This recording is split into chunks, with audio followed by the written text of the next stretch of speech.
It's the week ending Saturday the 9th of June, and this is The Week Unwrapped, live at Cheltenham Science Festival.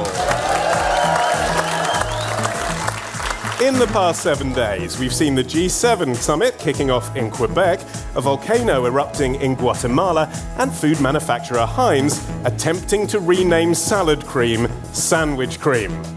The rebellion starts here. But we're here to bring you some of the stories that passed under the radar this week. Big news, not making headlines right now, but with repercussions for all our lives. I'm Olly Mann. Let's unwrap the week.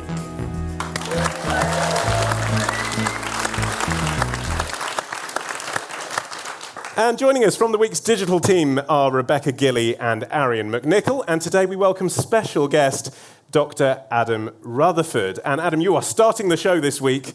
What do you think this week should be remembered for? This is a story which is, I feel, angry, seriously concerned about. It hasn't been reported much in the UK, but it has been a huge story in France. Et puis maintenant, on se rend compte que des objets comme ça relèvent de la curiosité et de l'art autant. C'est tellement étonnant, regardez la gueule que ça a, enfin, en plus, ils nous regardent. Donc maintenant, si vous voulez, il n'y a pas dans l'esprit des acheteurs d'un certain niveau, il n'y a plus les choses qui sont artistiques qu'on mettrait dans un très grand musée et les choses qui sont plus objets de curiosité. Tout ça fait partie d'un ensemble. Et ça, c'est bien. Okay, who in the audience actually understood that? I think that's a universal no. Does anyone speak French? Nope. I got nothing to add to that. I mean, that to me is the beginning and the end. Le fin. I can reveal it was auctioneer Claude Agut speaking this week to France 24's Luc Schrago. Adam, what happened? Why is this your story of the week? So the story is that a large predatory dinosaur, probably of the family Allosaurus, which was discovered in Wyoming in 2013 by a private team, was auctioned by Agut, which is the sort of French equivalent of Sotheby's or Christie's. It was auctioned on the first floor of the Eiffel Tower and sold to a private collector, an arts collector, for the sum total of about €2 million. Wow. And if that doesn't piss you off, then I don't know what can. Okay. What do you think should have happened to the fossils of a possible Allosaurus then? Well, I'm going to just channel Indiana Jones and say it belongs in a museum.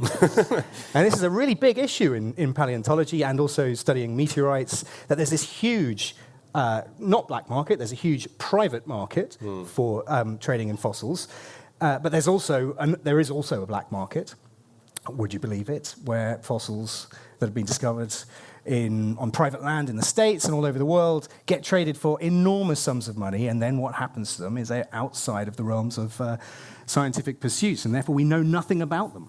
Okay, but we don't know, do we, Rebecca, that this collector isn't going to donate it to a museum? We just know that a private individual has bought it. Yeah, but in a way that can be part of the problem, because what often happens is that not just, dinosaur bones, but lots of artifacts get bought up by private collectors who then will loan them out temporarily to museums. But that, in a way, is kind of a false friend, because scientists don't like to study artifacts that belong to a private collection, because the private collector could take them back, and then future scientists won't be able to ever use them or ever check that work again. Arion. The problem when people see these enormous sums being bandied around for fossils, there's an increased incentive for amateur paleontologists to get out and pick up their trowels and their toothbrushes and go and try and find their own fossils out in the world. And I think that it sort of creates or reinforces that illegal market. So I think that there's a sort of dual process going on there. Okay, that's a really interesting point, though, isn't it, Adam? Because if Arion's right that someone's inspired by this story to start literally digging around and finding their own fossils, that means you're accelerating the world archaeology market by several multiples, which might be good in the long term for scientific research. It may be, but the question really is, we have to be really specific. This was all done absolutely legally. The question of whether it was done ethically is really what's up for grabs here. But there is also a black market for fossils. Yes, that may well be the case, Arion, that people might go out because there is enormous financial value in finding a sodding great tyrannosaur.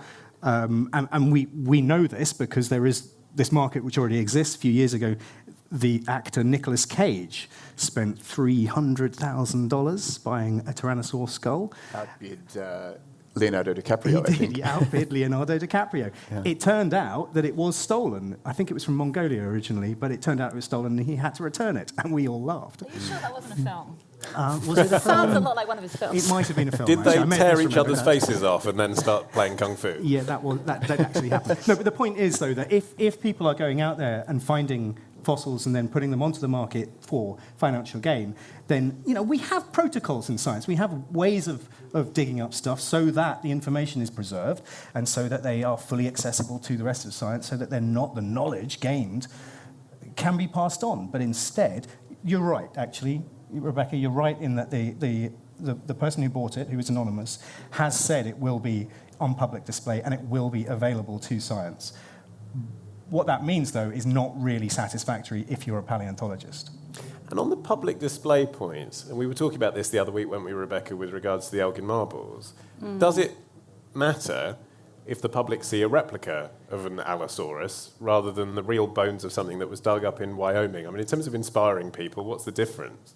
Well, yeah, exactly. I mean, in terms of, the average person who's visiting a museum, it doesn't really make a difference. A lot of the artefacts that we see in museums are reproductions, and they can sometimes be in much better condition. I think it's the Museum of London or the British Museum has a replica Roman leather thong. And obviously the original probably not in great condition at this point in time. I'm wearing one. Is that what type of thong you meant? Yes. Okay, right. Yes, it is. I thought Leonardo DiCaprio outbid you. Yeah.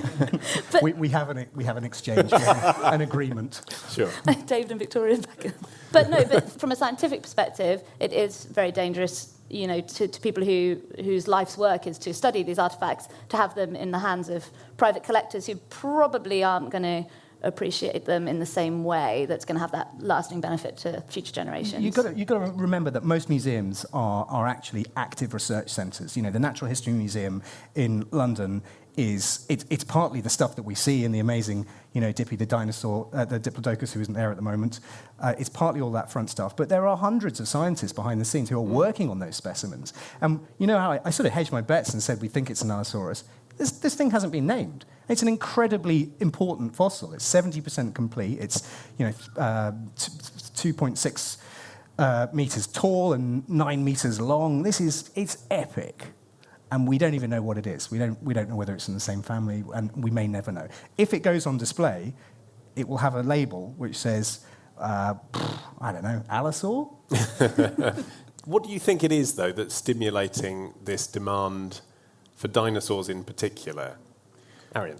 There has been shown to be a reinforcing effect every time a Jurassic Park movie comes out. That just is a simple fact that demand has been stimulated by the release of those pictures. I don't know why, because it doesn't work out well for the humans in those films, as far as I recall. Every time. Every time. They never learn. Imagine what the insurance premium on opening a Jurassic Park must be now. I know, exactly. And when Jeff Goldblum is wry, listen to him. He knows. But I think that is a question that could help to solve the problem, addressing the demand side as well as addressing the supply side, because it is obviously different to something like ivory, where the trade of ivory has been really halted, or at least limited, by education campaigns among the people who actually want those tusks. But I think that a similar sort of education campaign needs to go on with those people who are sort of stimulated to buy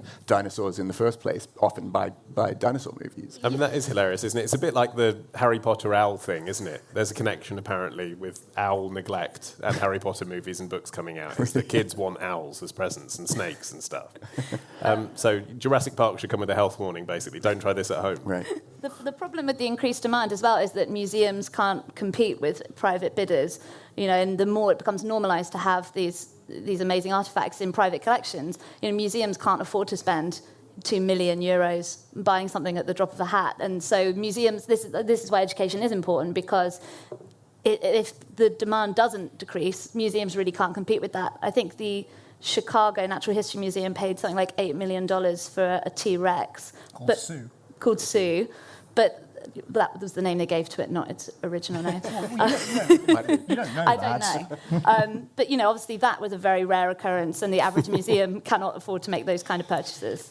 And, OK, so finally on this, Adam, what you said it should make everyone pissed off. Yeah. But actually, what would you like to see happen in terms of, not who buys it, because I get that, but in terms of who's remunerated for finding it? Because there is this finders keepers element. They should be rewarded somehow. Should there be a cap? Yeah, well, I don't know how to resolve this. And speaking to American researchers, philanthropy is a much bigger deal in academia. And so there's much more of a culture of people acquiring stuff or buying stuff or building hospitals and then just donating them. We don't really have that culture so much here.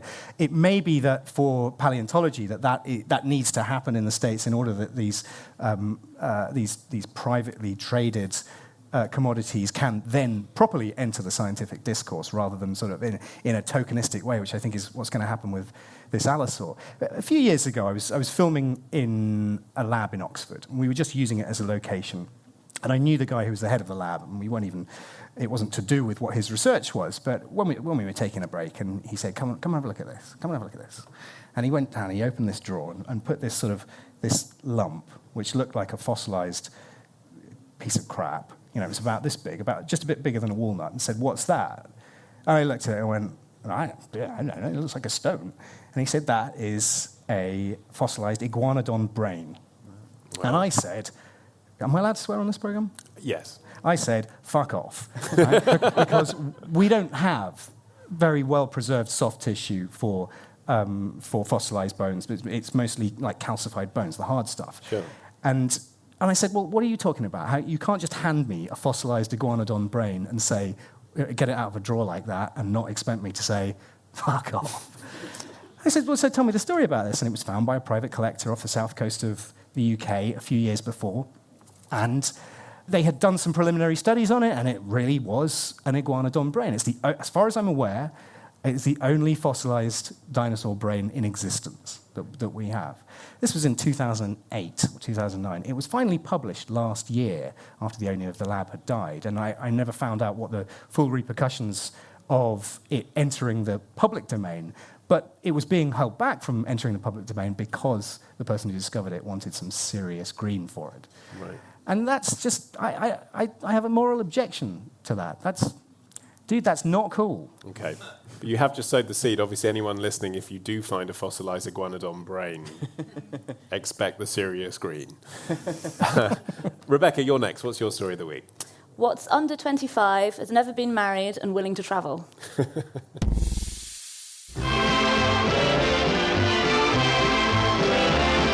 Contestants for the title of Miss Universe take the stage for the finals at Long Beach, and everything is in good shape for this year's edition of the Battle of Beauty, with curvaceous contenders from every corner of the globe.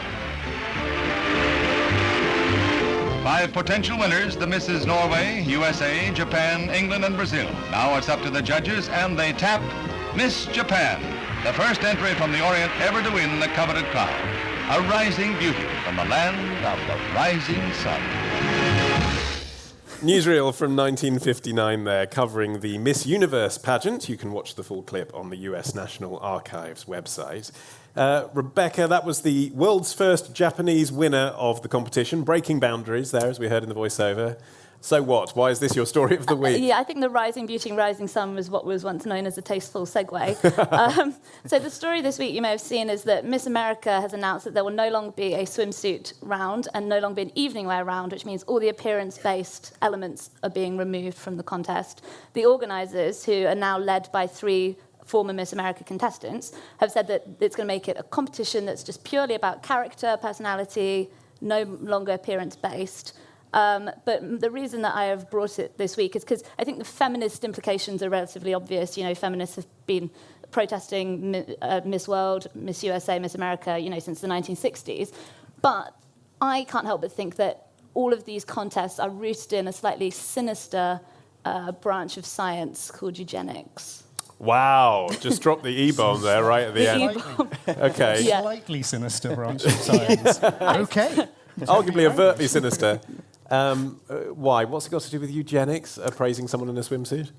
So, Adam is really the expert, but briefly it became popular in the 1910s, 1920s, and it was this idea that you could scientifically create better people, essentially. You can improve the health of your country's population, or, as you know, they'd like to say then, race, by breeding out people with any kind of imperfections.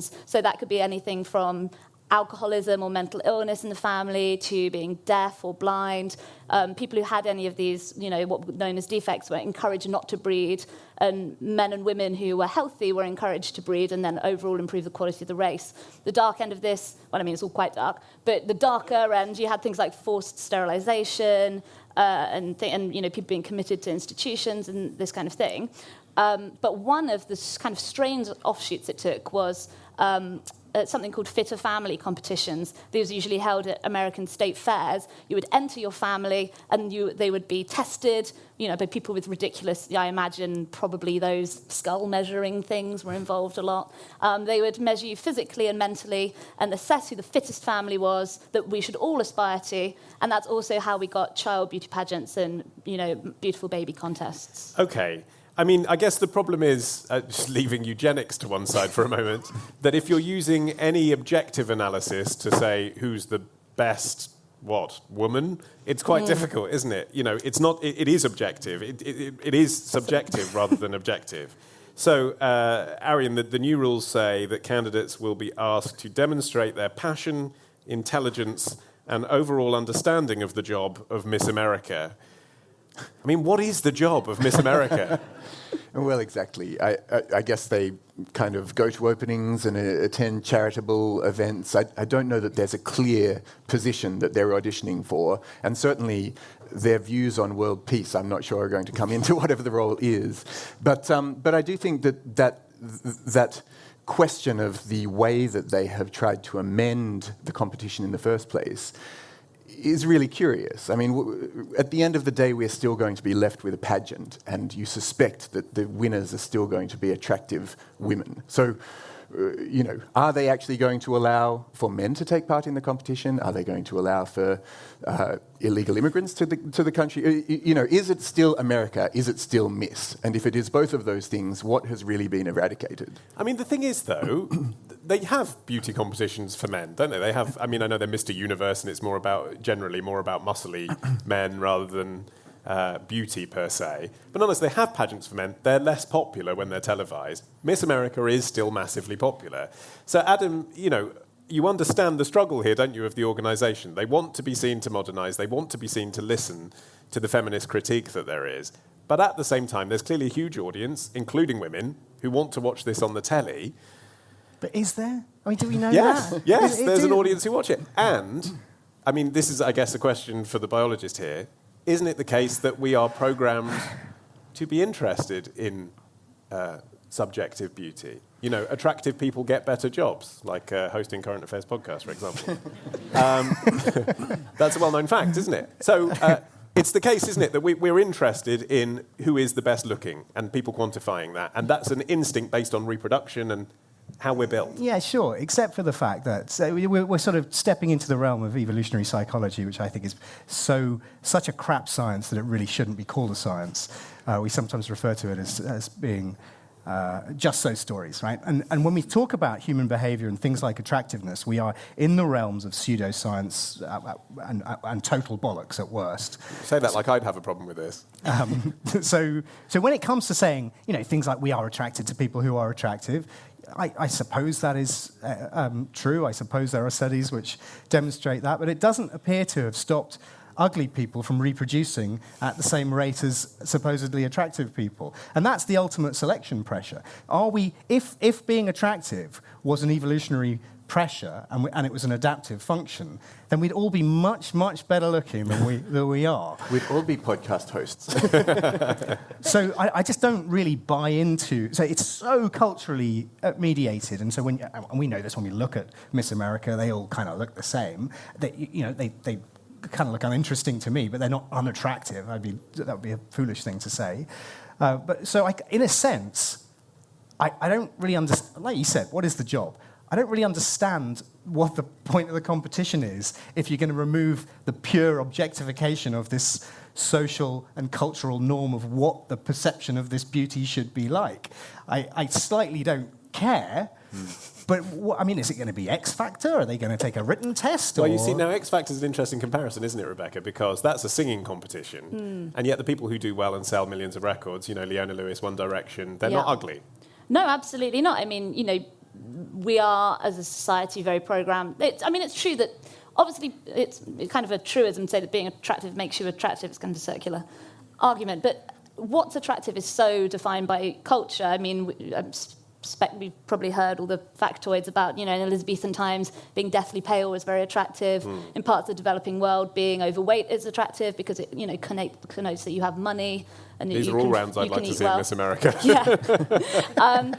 And so it is subjective, but that is what I think is dangerous about it, is that with a contest like Miss America or indeed Miss World, all of those things, you're projecting an image of ideal womanhood. What does Miss America as an embodiment of the country look like? Now, it's true that this is a far less significant issue now than it was in the heyday of the competition, which was the 40s sort of through to the 80s and 90s. But if you look at the past history of the contest, it is quite unsettling. Until 1950, all contestants had to be white. And then even when they lifted that rule, because to be in Miss America, you have to have won one of the state contests, they didn't have a black entry in Miss America until 1970. The first Jewish contestant who won in 1945 received so much anti-Semitic hate that she had to call short her victory tour because brands didn't want her to endorse their products. She ended up going on tour with the Anti-Defamation League instead for the rest of the year. And that was a riot. Yeah, I can imagine. And same things with the first black winner, which was Vanessa Williams. Vanessa Williams. Is it that the singer, Vanessa Williams? Yeah. She was actually stripped of the title because Playboy published unauthorized nude pictures of her without her consent, and which didn't fit in with the character aspect, because Miss America also has to have perfect womanly character. Okay, but actually looked at from 2018, those developments, ugly repercussions, but those developments, having a Jewish winner, having an African-American winner, they seem like positive evolutions of something you don't like, but nonetheless is a positive evolution. So isn't it a positive evolution to get rid of the swimsuit round? Yes, but then the question still is that you're coming up with a subjective definition of what is a perfect woman. I mean, actually, it's even more ridiculous without the beauty pageant aspect, because can you ever imagine having a contest for men where it was, oh, look, he's got a talent, and, oh, he knows something about world politics? It's even more patronising without the physical judgment, to be honest. And I suppose there's the accusation that that physical judgment is just inherently there, even if you take away the ogling rounds. Right. The eugenics angle is really interesting. Don't point at me and say the eugenics angle. Oh, sorry, that was just a general gesticulation. Okay. The eugenics I'm really pointing at it now. Is really interesting, because what Rebecca was saying is absolutely right, but it really does fundamentally tie into the origin of eugenics, which it comes from a scientist in the late 19th century called Francis Galton, who did many, many things, but he coined the word eugenics and basically invented the whole concept of eugenics. It was sort of culturally normalized at the end of the 19th century and into the beginning of the 20th century, first half of the 20th century, really, on the grounds that we were struggling in the Boer War. We weren't producing soldiers of sufficiently healthy stock, was the term they used, to fight in the colonies as they were. Now, we can talk about eugenics, but Galton also, he was really fundamentally interested in measuring stuff on people. He wasn't that concerned with what that stuff was, but it did include him using various metrics to measure female beauty. And the story here is that it started with him wandering around Vichy in France, and basically going up to women and just checking them out and then rating them on a scale of 1 to 6. And I forget exactly what the 6 categories were, but the bottom one was prize fatty. Wow. I know, right? Now, I'm just merely reporting what his report... Now, he then noticed that going up to strangers, going up to women in Vichy didn't really result in a sort of neutral data set. So when he came back to England and repeated or modified his experimental design, and he had he invented these gloves which had on 3 fingers a little needle on the first 3 fingers, and he had a piece of paper with 3 categories on them, and he put the piece of paper in his pocket with the glove in the pocket, and he would then go to public spaces and check out the women, but it wouldn't be as obvious, because instead of staring at them and writing on a piece of paper, he'd be fumbling around in his pockets. Right? And you know what these are called? The glove is called Galton's pricker. Okay, so he then, he collated... See where you took this conversation, Rebecca, just by mentioning eugenics? I was always aiming to get around to Galton's pricker. It's weirdly, I talk about his pricker a lot. He did beauty map. He did a beauty map of the UK, and it came out that the most beautiful women, according to his criteria, which were things like facial symmetry, shape of the nose, various craniotomy measurements, so measurements of skulls and stuff, that the most attractive women were in South Kensington, and the least attractive women were in Aberdeen. Ooh. I know. And in the 90s, someone repeated the same experiment according to exactly his criteria. Whether they found the same results or the opposite results, I feel this isn't going to end well. They found that the most attractive women were now in South Kensington. Right. Did I say South Kensington the first time? You did, yes. Sorry. The most attractive women were now in Knightsbridge. Right. And the least attractive women were in Aberdeen. Oh. Which does actually, if it tells you anything, maybe just tell you that how much money people have to spend on their appearance and what kind of lives they lead, have as much impact on how we look as our genetics at all. That or they didn't want to go far from home. Yeah. But it also shows the subjectivity of it. And it shows that the criteria that he was using, which were metrics, but relatively arbitrary metrics, that he was effectively deciding, these are the metrics I'm going to use, and if you score highly on these criteria, then you are attractive, and if you're from Aberdeen, you're not. Arion's from Australia, and you're last this week. What do you think this week will be remembered for? I'm wondering whether this is the week that we all resolve to become ethical fruitarians. This is a vegan restaurant in trendy West London, and it's packed out even on a Wednesday night with people who don't eat animals to avoid harming sentient, intelligent organisms. Eating animals kind of grosses me out, and I don't see the difference between eating somebody's pet cat and eating a cow. I feel it's too unfair to kill somebody for just your taste buds. But what if I told you that plants can not only sense the world around them, but according to some scientists, can learn, remember, make decisions, and even engage in complex communication with the species that surround them? That was botanist James Wong introducing a new BBC World Service documentary released this week, which you can hear on the World Service website. Arion, firstly, well done on bringing us a science story. Thank We're you. not going to have to crowbar eugenics into this one. Yeah. Secondly, plants have feelings. That's going to piss off a lot of vegans, isn't it? Yeah, so as well as this BBC documentary from James Wong, there was this fascinating article in Quartz this week from a writer called Efrat Livni, who was asking the question of whether plants have consciousness. James Wong's documentary is looking into the question of whether plants have intelligence.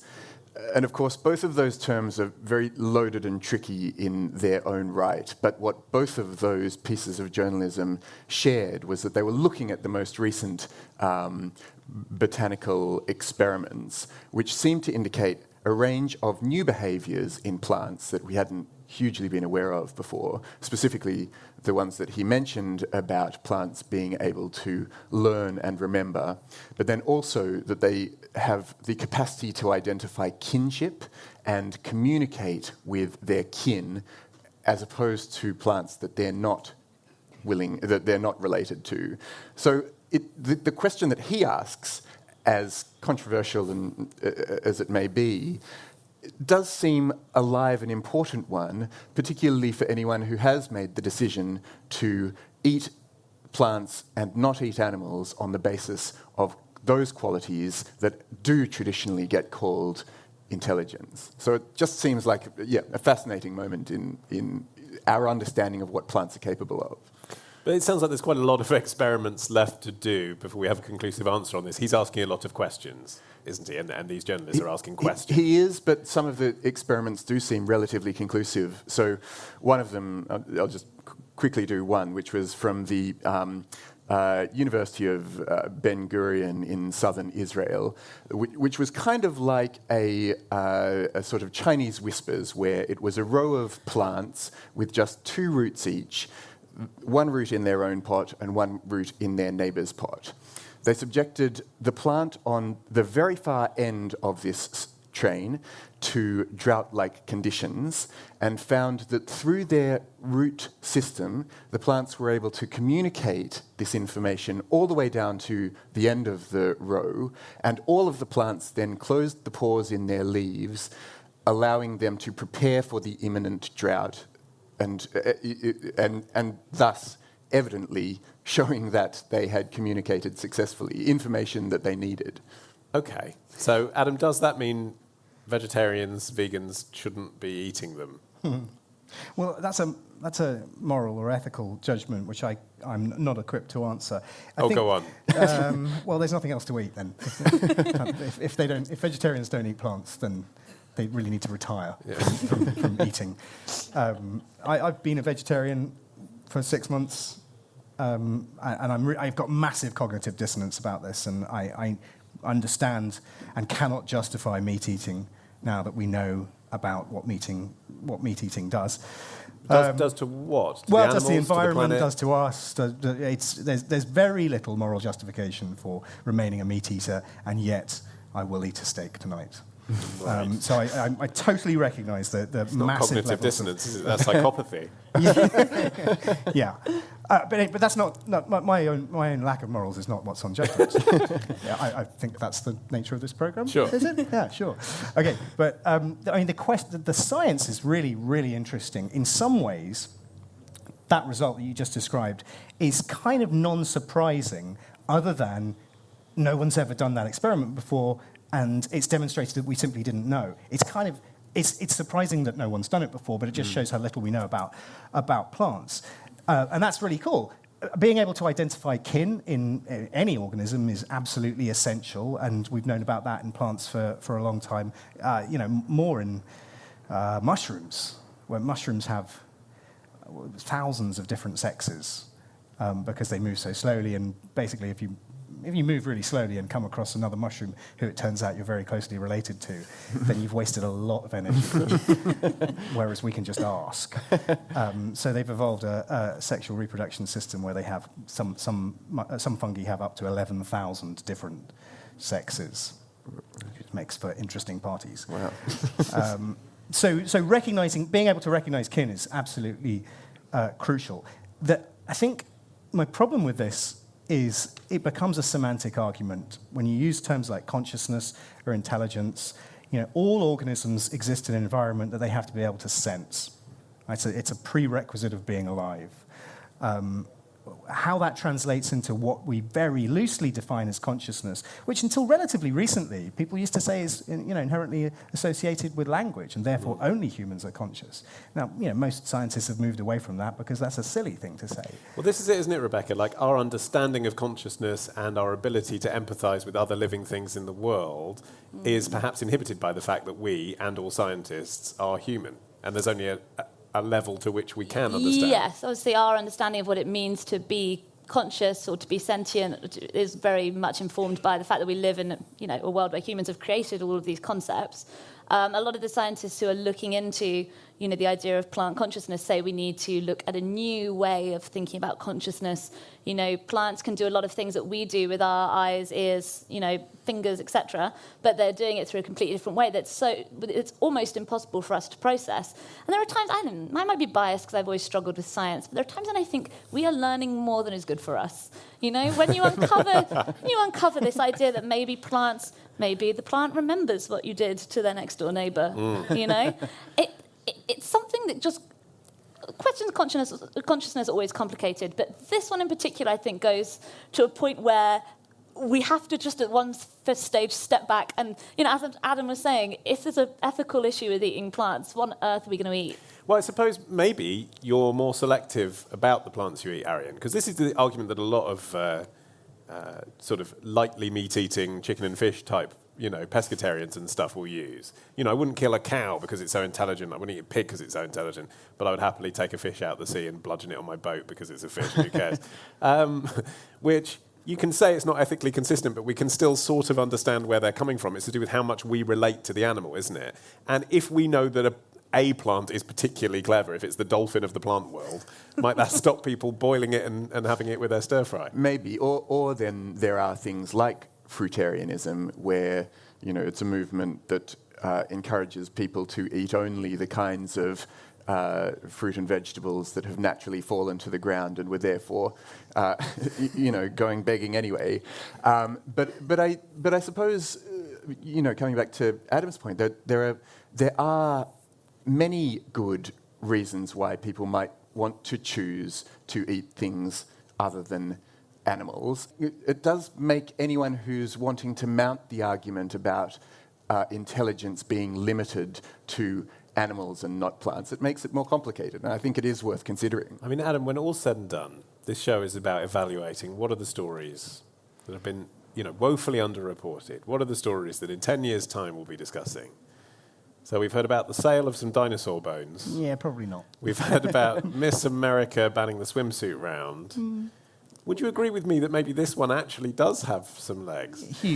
Hugely, because what we're actually talking about is not what I think is sort of fun, sort of fringe science about consciousness and semantic arguments about sensing and intelligence in plants, and some really cool science in the experiments that Arion was describing and that are in James Wong's program. What we're actually talking about is the future of food, and there are few topics which are more important than that. And when we talk about the sentience of plants or any organism, there's a big conversation about how many insects we're going to be eating in the future, because they are a rich source of protein, and many countries already use a lot of insects in their diets, and I think probably we will have to move in that direction.